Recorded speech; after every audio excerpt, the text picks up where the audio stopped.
Morning students, आज हम आपको अलंकार पढ़ाएंगे। अलंकार पढ़ाने से पहले मैं आपको बताऊंगी कि अलंकार शब्द का अर्थ क्या है और अलंकार शब्द किन दो शब्दों के मेल से बना हुआ है। अलंकार शब्द अलम प्लस कार दो शब्दों से मिलकर बना है। अलम का अर्थ होता है भूषण या सजावट और कार होता है करने वाला, अर्थात सजावट करने वाला। जो सजावट करने वाला है उसे हम अलंकार कहते हैं, अर्थात जो सुंदरता को बढ़ा दे वह अलंकार। अलंकार को आभूषण भी कहते हैं। लेकिन यहाँ पर जो हम अलंकार आपको पढ़ा रहे हैं वह अलंकार गहना या आभूषण नहीं है। वह शब्द हैं, वे वर्ण हैं जो काव्य की सुंदरता को बढ़ा देते हैं, अर्थात सुंदरता बढ़ाने के लिए प्रयुक्त होने वाले वे साधन जो सौंदर्य में चार चांद लगा देते हैं उसे हम अलंकार कहते हैं। कविगण कविता रूपी कवियों ने कविता को कामिनी माना है और जो कविता कामिनी की शोभा को बढ़ा दे उसे अलंकार कहा गया है। इसके लिए संस्कृत में एक बड़ी ही प्रसिद्ध उक्ति है, कहा जाता है अलंकरोतीति अलंकार है, अर्थात सुशोभित जो कर दे, सुंदरता जो बढ़ा दे वह अलंकार है। अलंकार की परिभाषा, जिन गुण धर्मों के द्वारा काव्य की शोभा बढ़ाई जाती है उन्हें अलंकार कहते हैं। अलंकार के भेद, अब अलंकार के कितने भेद होते हैं, कितने प्रकार के अलंकार होते हैं उसके बारे में हम जानेंगे। काव्य में कभी कभी अलग अलग शब्दों के प्रयोग से सौंदर्य में वृद्धि की जाती है, तो कभी अर्थ में चमत्कार पैदा करके। कभी कभी तो शब्दों के कारण चमत्कार उत्पन्न होता है, लेकिन कभी कभी ये शब्दों के अर्थ के कारण चमत्कार उत्पन्न होता है। तो इस प्रकार अलंकार के दो भेद हुए बच्चों। पहला भेद है अलंकार का शब्द अलंकार, अर्थात नाम से ही बिल्कुल क्लियर है, शब्द के कारण चमत्कार उत्पन्न होगा। और दूसरा है अर्थ अलंकार, यहाँ पर जो भेद उत्पन्न होगा वह होगा अर्थ के कारण। अब हम पहले पढ़ेंगे सबसे पहले शब्द अलंकार। शब्द अलंकार किसे कहा जाता है, शब्द अलंकार के कौन कौन से प्रकार हैं। पहला, जब काव्यों में शब्दों के माध्यम से काव्य सौंदर्य में वृद्धि की जाती है, मतलब जब शब्दों के द्वारा काव्य का सौंदर्य बढ़ जाए तब उसे शब्द अलंकार कहा जाएगा।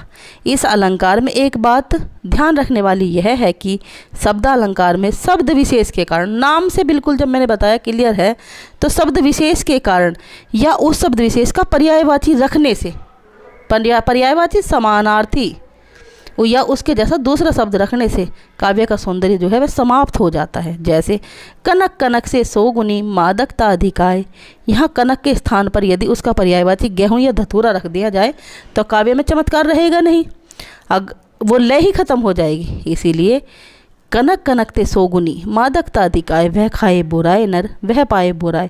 और अगर कनक की जगह हम धतूरा कर दें, गेहूँ कर दें तो चमत्कार खत्म हो जाएगा और यहाँ पर जो वह अलंकार बना हुआ है वह भी खत्म हो जाएगा। आगे शब्द अलंकार के भेद। शब्द अलंकार के बच्चों तीन भेद होते हैं। पहला है अनुप्रास, दूसरा यमक और तीसरा श्लेष। अब अनुप्रास अलंकार क्या है। अनुप्रास अलंकार, जब काव्य में किसी वर्ण की आवृत्ति, वर्ण कहते हैं अक्षर को, आवृत्ति आना, जब किसी काव्य में किसी वर्ण की आवृत्ति या तो एक बार हो या एक से अधिक बार हो तो उसे कहेंगे अनुप्रास अलंकार। तरनी तनुजा तट तमाल तरुवर बहुछाए, तो यहाँ पर क्या हुआ बेटे, यहाँ पर तय वर्ण की आवृत्ति बार बार हो रही है। भाई तरनी में तय आया, तनुजा में भी तय आया, तट में भी तय है और तमाल में तय है, तरुवर में भी तय है। तो तय वर्ण बार बार आने के कारण यहाँ पर चमत्कार उत्पन्न कर रहा है। इस प्रकार यह हमारा अनुप्रास अलंकार पूरा हो गया। नेक्स्ट अलंकार हम पढ़ेंगे बेटे यमक अलंकार। यमक अलंकार क्या है, जब काव्य में कोई शब्द एक से अधिक बार आए और उनके अर्थ अलग अलग हो जाए। मान लो शब्द एक ही आ रहा है लेकिन उसके अर्थ जो है हर बार अलग होगा। जैसे तीन बेर खाती थी वे, तीन बेर खाती है, शब्द जो है बेर है, बेर शब्द दो बार आया परंतु एक बार इसका अर्थ हुआ समय और दूसरी बार इसका जो अर्थ हुआ वह हुआ फल विशेष। कि कोई है जो तीन बेर खाती थी, तीन बार खाना खाती थी, लेकिन अब वह सिर्फ 3 बेर खाकर ही गुजारा कर रही है। बेर एक फल होता है, आप जानते हैं, सभी परिचित हैं बेर से। तो यहाँ पर जो है वो बेर शब्द 2 बार आया है और दोनों बार जो है उसका अर्थ अलग अलग है। तो यहाँ पर जो अलंकार होगा वह होगा यमक अलंकार। इसके और भी उदाहरण हैं, 1-2 उदाहरण मैं इसका अभी आपको पढ़ाऊँगी। जैसे अभी थोड़ी देर पहले मैंने ऊपर भी आपको बताया था, कनक कनकते 100 गुनी, मादकता अधिकाय, वह खाए बोराए नर, वह पाए बोराए। यहाँ पर कनक शब्द के 2 अर्थ हैं। पहले कनक का अर्थ है सोना और दूसरे का अर्थ है धतूरा।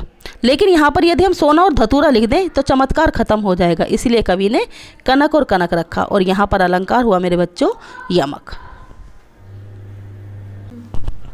अब इसके बाद यमक के बाद जो हम अलंकार पढ़ेंगे वह पढ़ेंगे श्लेष।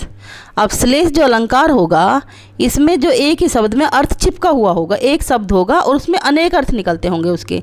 जैसे एक शब्द के अनेक अर्थ चिपके हुए होंगे, जैसे जब काव्य में कोई शब्द एक बार आए और उसके जो अर्थ हैं वो अधिक अर्थ प्रकट करे तो उसे हम श्लेष अलंकार कहेंगे। जैसे रही मन पानी राखिए, बिन पानी सब सून, पानी गए न उबरे, मोती मानुष चून।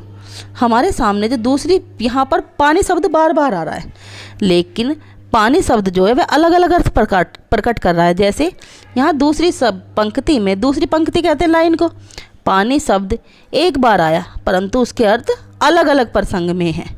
जैसे पानी का अर्थ है मोती, एक बार अर्थ है मानुष और एक बार अर्थ है चून। अब जो मोती है, मोती हो गया पानी का अर्थ चमक मोती में, तो मोती के संदर्भ में। मानुष के लिए हो गया पानी इज्जत और आटे के लिए हो गया जल, क्योंकि आटा जब भी गूंदा जाएगा तो उसमें पानी डाला जाएगा। और मनुष्य की को अपनी इज्जत चाहिए, अगर मनुष्य की कोई इज्जत ही ना करे तो उसका कोई लाभ नहीं।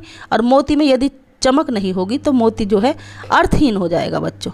इस प्रकार ये हमारा यहाँ तक श्लेष अलंकार पूरा हो गया है। इसके और भी उदाहरण हैं हमारे पास बहुत सारे, लेकिन जैसे ये देखो, मधुबन की छाती को देखो, सूखी इसकी कितनी कलियाँ। यहाँ कलियों का अर्थ है फूल के खिलने से पूर्व की अवस्था और यौवन आने से पहले की अवस्था। जब कोई भी व्यक्ति जवान बालक हो या बालिका हो, कोई मतलब यंग नहीं होते, उससे पहले की जो अवस्था होती है उसे कली कहा जाता है।